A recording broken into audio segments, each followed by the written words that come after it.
If you don't know any 66-year-olds that do jiu-jitsu, you do now. Let me introduce you to Joe, who is definitely not your average 66-year-old. Not only does he do jiu-jitsu regularly, he just started, shattering the misconceptions that you have to be young to start or even do jiu-jitsu. As with any newcomer in the sport, injuries arise that need to be addressed sooner rather than later in order to keep him healthy. Because the harsh reality is that Joe needs to pay closer attention to his aches and pains than some of the other guys in my videos in their early 20s. So Joe came to me with pain in his groin after a couple of days of training the close guard, passing, and retention. And as I talked about in my previous close guard video, it puts a heavy demand on the adductors and the hip flexors located in the upper inner thigh. Let's take a look at what we found with Joe's exam and how we moved forward with treatment and training. Joe presented with tenderness to palpation over the hip flexors and adductors of both legs. However, unlike a couple of my patients in the past with acute hip impingement, he didn't have a positive failure test or pain mainly in the hip crease. Now it's hard to see from this angle, but the failure test takes the hip into flexion, adduction, and internal rotation to stress and provoke the pain from the hip joint. So upon further investigation, the entire hip adductor group along with his hip flexors were tight and weak. Now I didn't get this part of the test on film, but testing Joe's hip abduction and external rotation strength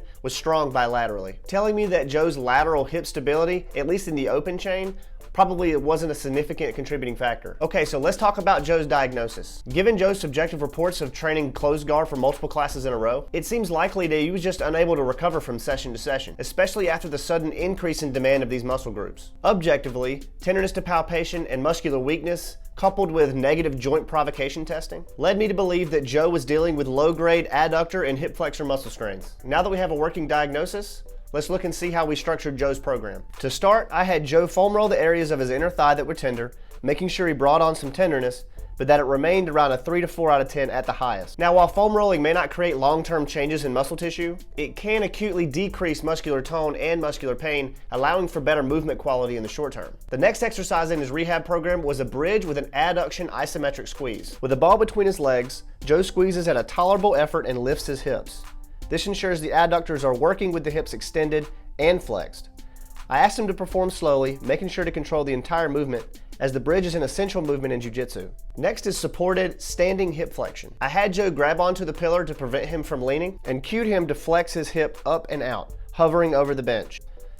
The goal of this exercise is to build some strength and resiliency in open chain hip flexion. He keeps his trunk facing forward while controlling the hip as far as he can tolerate into flexion and then abduction, returning to the starting position slowly. Now we move to the side plank. So I know this probably doesn't seem like a traditional exercise for a hip adductor strain, but let me explain. Most people don't realize that the adductors on the top leg of a side plank are working pretty hard, pushing down into the top leg during the exercise to create more stability. And since we already worked the adductors with the knee flexed, I wanted to give Joe an exercise to load the adductors with the knee extended, since some of the adductors and hip flexors cross both the hip and the knee joints. So my go-to exercise for the adductors is usually the Copenhagen Plank. However, Joe's injury was much too irritable for this. I decided to try the side plank, and Joe was able to feel the adductor muscle group working without exceeding a 3 to 4 out of 10. Making this a perfect exercise for him at this stage. The last movement is a loaded stretching movement to end the program. Joe gets into a half kneeling or combat position and holds a relatively heavy dumbbell to cue himself to stay upright. He then leans away from the side that he wants to stretch, and the stretch can be felt anywhere along the inner thigh of the kneeling leg. So Joe did this program once a day and was instructed to decrease the frequency of his classes over the next couple weeks. If he was going to class, he could do these exercises as a warm-up for class. But during class, we talked about Joe letting his training partners know that he was only flow rolling or doing technical drilling, and to be cognizant of his injury. Any good training partner should be happy to oblige and still be able to get some good work in. Thank you guys for watching, and I'll see you next time.